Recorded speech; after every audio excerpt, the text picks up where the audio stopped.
Living in the moment is something I am very bad at. My mind is a hideous jumble of baggage from the past and nameless anxieties about the future. I struggle to hold the here and now. Maybe I do better with living in the movement. That's the motto of Australian Royal Academy of Dance teacher Mitchell Rayner. Enjoying and fully inhabiting your movement, that's a fantastic goal for a student, a professional dancer, or just an anxious podcaster. I'm David Jays, and I'm meeting Mitchell for Why Dance Matters, the Royal Academy of Dance podcast. Mitchell came to dance training relatively late.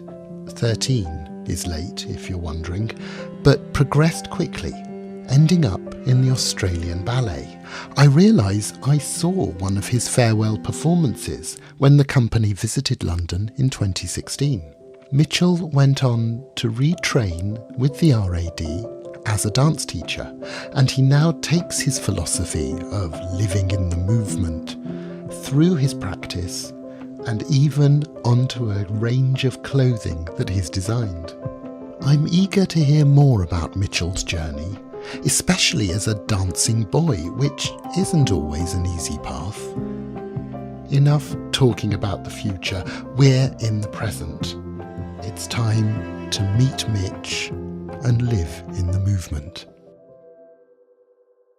Mitchell Rayner. Mitch, thank you so much for joining us on Why Dance Matters. Thanks for having me. Great to be here. Now, you are all about living in the moment. Where did that come from? Because obviously you were a dancer before you were a teacher, and I guess it is an essential stage skill to be really present in the moment during a performance. Yeah, absolutely. And I mean, it's all about just bringing your whole self into the movement and getting lost in it and enjoying the moment. So, when you go to a dance class, you tend to forget everything that's going on outside of the studio, and it's a form of escapism and joy, and we do it because we love it. And so I feel like that's what I really want to focus on, about that time in the studio and celebrating how dance makes us feel, our shared passion as a community of dancers and teachers,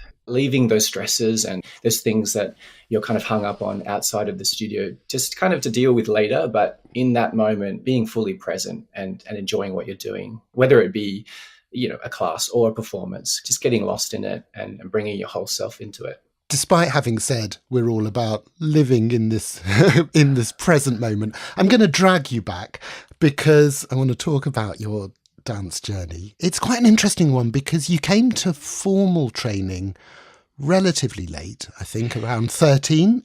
Yes, this is true. What took you so long? I was about 10 or 11 years old, and I just clearly remember being obsessed with watching music videos on TV. This was obviously way before YouTube, where you actually had to watch the TV to see your favorite artist in the music video. Typical Backstreet Boys, Britney Spears, NSYNC. And I just remember trying to emulate all of the choreography in the music videos. And I would be like dancing around the living room, putting on concerts for my mom and my grandma, which is so embarrassing. Wow. But beautiful. So I was obviously very active, loved to just perform. And so my parents obviously picked up on this very quickly, and they sent me to a performing arts school. So it was a school that offered dance, music or drama for ages kindergarten to year 12. So I went there and I loved it because I was around like-minded individual, artistic, creative people. I was about maybe 6 months in, and I sort of realized that everyone in my dance classes, they were a lot stronger than me in terms of technique and picking up choreography and their confidence. And so I remember asking my teacher after class one day, I said to her, how come everyone's so much better than me in class? And, how do I get up to that level? And she said, well, they all do extra classes outside of school. They go to dance studios and maybe do a couple of hours after school, a few days a week. And I said, well, I should do that then, because I loved doing, hip hop and contemporary and jazz and musical theatre.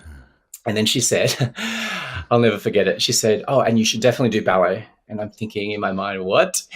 Because this is the year 2000, right? There was, a stigma attached to ballet for boys, and it was like not typically the cool thing to do. But interestingly enough, actually, Billy Elliot came out that same year. So everything kind of changed after that. But in that moment, I was very apprehensive. Yeah, nonetheless, Mum sort of dragged me into the local ballet school, and much to my dismay. And, you can just imagine that there are lots of little girls running around. I'm the only boy, a complete, fish out of water. So it was the Billy Elliot experience. You really had the full.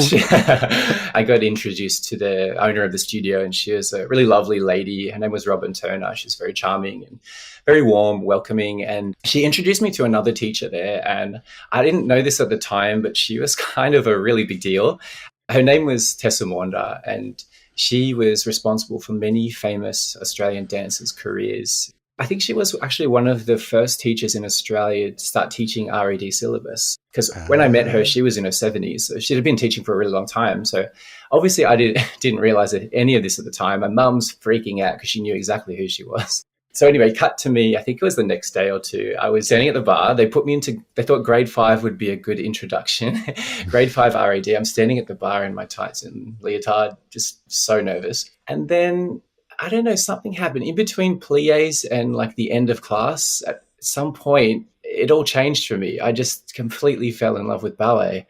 It's hard to exactly sort of pinpoint what exact thing it was, but I think it was just a culmination of the movement and the music, and it was super challenging, and every step had a name, and I thought that was just so organized, and I just and then I think I remember asking Mum to buy me a classical ballet terminology book, and I remember reading that cover to cover, learning how to spell everything and geeking out straight away. I think I made my mum buy me the grade 5 cassette tape of the syllabus music so I could get extra practicing at home. That's how far gone I was. A couple of years passed, and my teachers, they encouraged me to audition for the Australian Ballet School, which is in Melbourne, and it's kind of like the feeder school to the Australian Ballet Company. I auditioned a couple of times. The first time I was not successful. I knew on some level that I wasn't quite ready, and so I just worked harder and became stronger and more determined. And I auditioned the following year, and I was accepted, which was so exciting. And so, I moved away from home and spent 3 years at the Australian Ballet School. You made that decision pretty quickly that ballet wasn't just the dance form that you liked, but also this is what you wanted to do with your life. Yeah, and I think I credit that to my teachers because they were so nurturing, and their guidance was so clear and strong, and they gave me, this is a goal you should work towards. All I knew at that time was that I loved ballet. I loved the way it made me feel. Of course, I still did other dance styles, but ballet made me the most happy. They offered me this goal to work towards, and so I was very determined to get there. So when I joined the school, it was actually really great because I was in a class with other boys, which I was not used to. I mean, a couple of boys had come and gone to the studio initially when I first started, but I didn't really have any male classmates until this point. And it was great because we could focus on male-specific steps and start learning pas de deux. There was a sense of camaraderie and healthy competition, which I think really drove me. After 3 years, I had an interview with the artistic director of the Australian Ballet at the time, David McAllister, and he said, I'd like to offer you a contract with the ballet company. And there were only a few that were given out that year, so they were very precious. Right. And just in that moment, I felt like I'd won the lottery because everything I had been working towards came to fruition. But my initial training and then those 3 really grueling years at the school, Australian Ballet School, had really paid off. And I remember thinking in that moment, I was really thankful for the support of my parents because they did everything they could to encourage me to keep going, and they were at every show and they really supported me. Really? So, that's lovely. Wow. I couldn't wait to tell them actually afterwards. So I joined the company, and it was, obviously very overwhelming because especially in that first year, because you're, that small fish in a huge pond, and Yeah. you're on stage with some of your idols. I just remember like a first season that we did, we were doing Graham Murphy's Swan Lake, and I was just on the side of the stage holding a tray of drinks as a waiter, like for the whole of Act One, probably 40 minutes. And I just, even though I wasn't really dancing that much, I was just lapping up every moment, because I was watching these principal dancers who I had seen years before doing these roles, at the Opera House in Sydney. And then I'm standing on the stage, same stage with them, as a part of the company with them. It just was so surreal. That was not lost on me at all.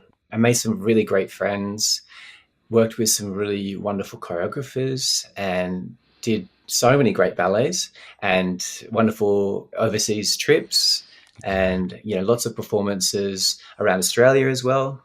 One of the things I read that you said a while ago was someone asked you what would change your perspective on dancing, and you said it would be really wonderful if just for a day the roles in a pas de deux could be reversed, so the ballerina would know what it was like for the guy, and the guy would know what it was like for the ballerina. I love that idea. Just tell me a bit more about that, because partnering is just at the core of so much of what a classical ballet company does. Yeah, no, absolutely. And sometimes as a male and you're partnering female, you don't fully understand what they're feeling as well. The feeling of not quite being on your leg or your axis, or the way it feels to be picked up or lifted or caught from a jump.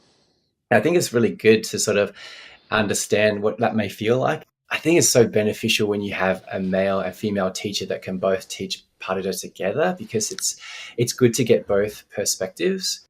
If you're teaching pas de deux and there's no boys to work with, then, I myself have had to partner and teach at the same time, and it's really tricky. So I think it's good for both male and female roles to understand what the other is doing. And a big part of, pas de deux is, of course, communication with each other. So it'd be good to swap for a day, in pas de deux class. I'd love, safely, of course. Of course. And, I'd like to see some of those performances as well on stage.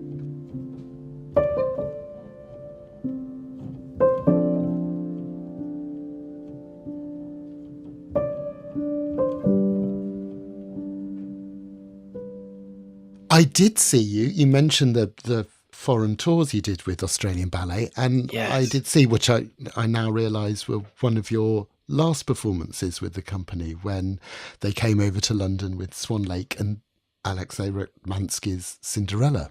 Beautiful production. And that was, 8-9 years into your career with the company. How did you make that decision to leave then? It was not an easy decision, and it was something that I was kind of thinking about for about a year. It's obviously a big choice that you make. And I was kind of at a point where I was getting a little bit over touring so much and doing over 200 shows a year, and my body was not feeling 100% anymore. It was kind of getting harder to bounce back from little injuries, and had little aches and pains that I really didn't have before. And so it wasn't just one particular thing. It was just my body and my mind telling me, okay, it's time now. 9 years with the company, that was a good amount of time. And I feel like I got so much out of it. Everything that I kind of wanted to get out of it, experience of different ballets, different choreographers, meeting people, going places. And people always talk about a big ballet company being like a family. So deciding to retire, is that like deciding to leave home? I mean, there is a sense of having to forge a new life for yourself when you've had such a big support system and so much organisation of your life kind of happening for you. That was really difficult. And actually, that's probably the thing I miss the most, is like the people and seeing my friends every day. And I mean, you spend an unhealthy amount of time with each other. So to go from that to, initially moving back here with my mum and dad, it was quite a shift. But yeah, it is like a big family, and, you're there for each other. You're traveling with each other. You're always in each other's lives. And then everything's very structured and you're on a timetable. And so you kind of step outside of that bubble. You leave your friends, you leave a timetable, it's a bit overwhelming, but at the same time, it's very liberating in a sense, because it's, on to the next chapter, and I can decide what's next for me, and I don't sort of have to be on a timetable. Yes. No, suddenly you can be an adult responsible for your own life. Yes. Who knew? That's it. Not all good dancers are necessarily good teachers. It's not automatic. What drew you to teaching? Partway through my career, I sort of thought teaching would be something that I'd love to try. Obviously, I had some great teachers that gave me some wonderful advice and were very nurturing and very strong women present in my life. So I wanted to sort of give back in a way. And when I was making that decision to leave, I thought, okay, well, teaching seems like a natural transition from dancing. So I thought, I'll give this a go. And if I'm not good at it, then I won't do it. And if I don't enjoy it, then I won't do it. I did start teaching.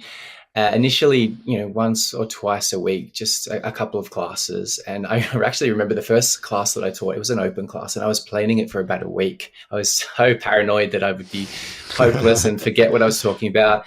But no, it was really good. And I fell in love with teaching straight away. I've been teaching for 7 years now. I've sort of worked with lots of different ages and ranges of abilities. And I feel like I've learned so much. And kind of after maybe a couple years of teaching, I thought, okay, I know this is what I want to do. I know I enjoy teaching, but I want to keep learning. I want to keep refining my craft. And the RAD was actually offering the Professional Dancers Postgraduate Teaching Certificate for the first time ever in Australia. So I thought, oh, this is really great timing. I did that course, and that was great because I got to work with some really wonderful tutors, be around some really great teachers that really inspired me to think about my teaching in a different way. And I developed new tools and a skill set to work with a diverse range of learners, things that I hadn't really thought about too hard or too deeply before. I sort of came out of that course a different teacher. So I'm really glad that I did that. Wow. Oh, that's interesting. And how has that shaped your teaching since? I feel like I've become a lot more understanding to the individual needs of every student. I like to sort of describe my teaching style as student-centered, not one size fits all. So every student is different. And I work with young kids right up until adults. So a huge range, and they all have different needs at the end of the day. So yes, that's challenging, but I feel like it really pushes me as a teacher, and it's quite enjoyable. Yeah, I became a lot more sensitive to the needs of each person. Obviously tricky when you've got a big class. Definitely, I do my best to cater, to each individual and kind of help them out in the areas where they need help and help them to reach their goals and to keep working towards what they want to get out of their, development. Yeah.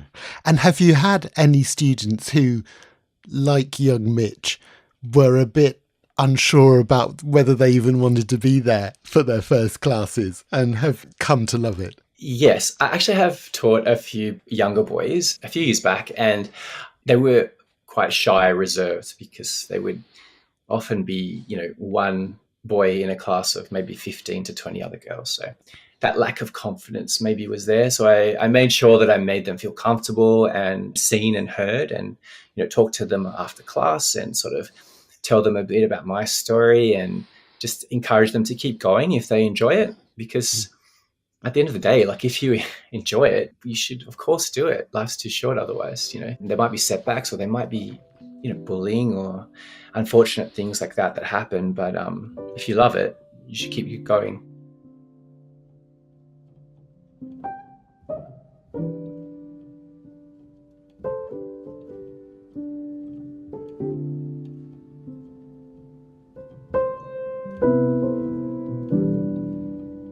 And a consequence, I guess, of there being fewer boys who study ballet is, of course, that there are fewer male ballet teachers. And I guess even within the big family that is the RAD, you are part of a smaller and select group of male teachers. How important is it, do you think, that there is that kind of community of men teaching ballet? I think it's really important to have that community. These boys, they need to, look up to role models and feel, part of a community and connected. And I think having things like boys workshops and things like that, just to help encourage more boys to kind of try ballet, but also stick with it. And they might want to be teachers one day if they feel like they want to give back. A lot of boys here in Sydney during COVID, they stopped doing ballet because of the lockdowns. Sure. You couldn't do dance classes in a physical space, but you could do sport outside. So a lot of boys stopped doing ballet and took up sports, which was a little bit unfortunate. Right. Have they come back to ballet since? No. Right. Oh, no, that's interesting. Unfortunately. Yeah. Oh, so do you think there's a little bit of a lost generation there? I think to some degree, yeah. Those couple of years were pretty rough. I mean, they were hard enough being a teacher, but as a student, I can't imagine. You must see as well, not just boys, but your students more generally. Over the course of your teaching, you must see them change and grow as people, because especially we're talking about young students. Those are big years in someone's life, and a ballet teacher is a bit of a constant presence, seeing them develop. Absolutely. And it's really rewarding as well to see that growth. I've been working with a group of students for about 3 years now, the same class, and it's been really great to see their development over the past few years. Even before and after COVID, they were really determined to kind of get through the lockdown and do their exams. And it's been great to have that kind of rapport with them, because I mean, as a freelance teacher, I have worked at a lot of different places, and if you're working at at too many places, maybe you don't have that connection with students and you don't get to see that growth over time. But I've tried to cut it down over the years to just a few places. And then you have that bond and that connection with the students. That's really important for them as well. It's less transactional.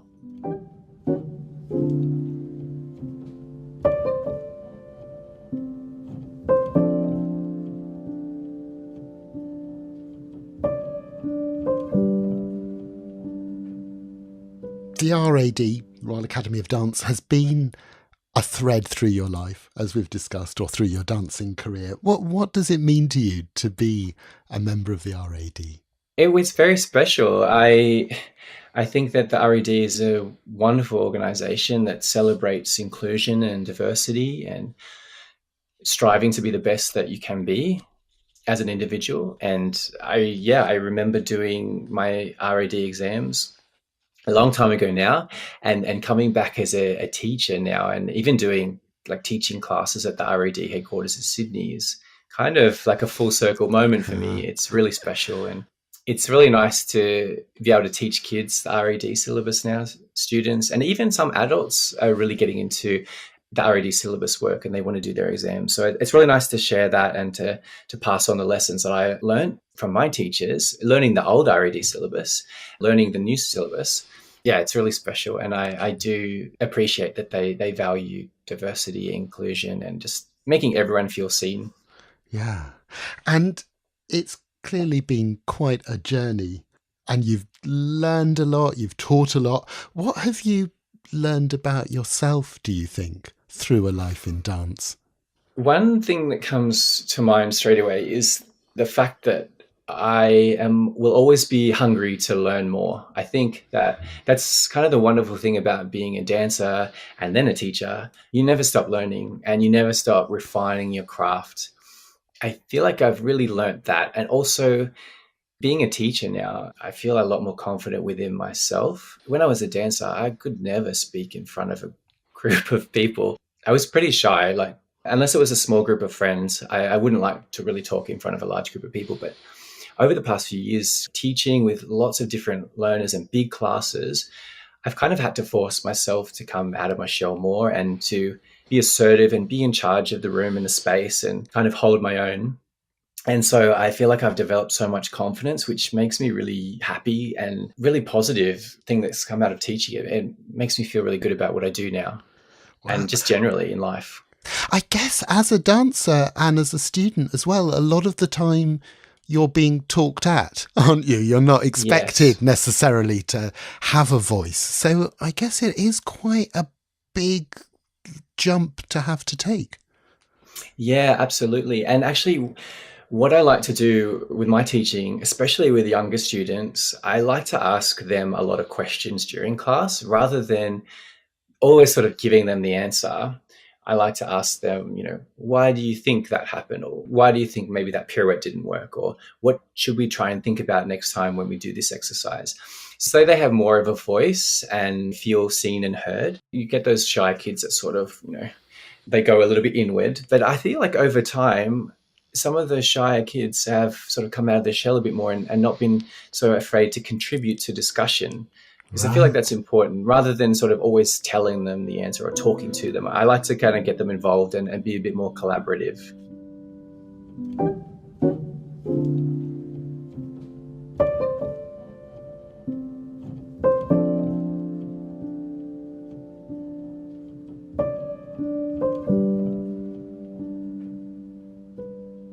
One of your latest projects, Mitch, is the Living in the Movement clothing line, which has obviously grown out of your teaching practice. Tell me about that. How did that develop?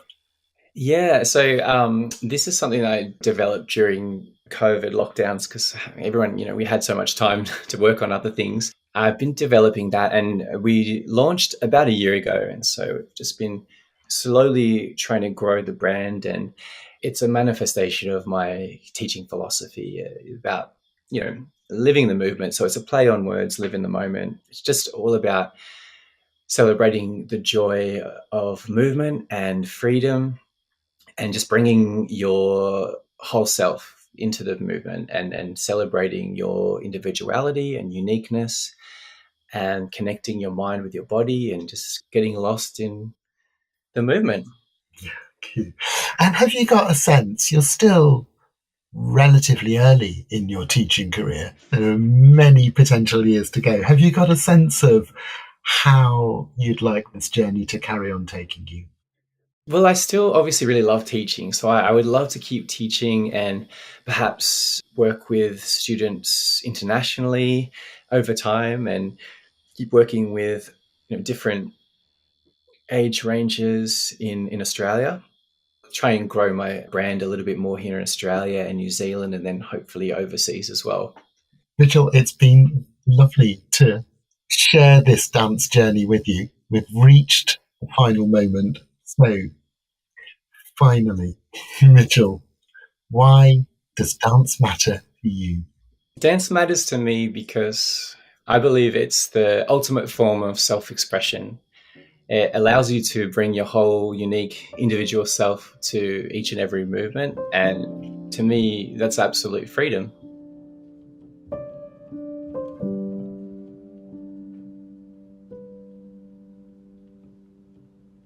It's really heartening to speak to Mitchell. He's a very positive presence. And surprising to hear that he didn't feel confident about speaking up when younger, because he's so assured and engaging now. Do tell us about your own inspirational teachers. You'll find the RAD wherever you get your social media, and all the details are in our show notes. And there are links there to Mitchell's work too.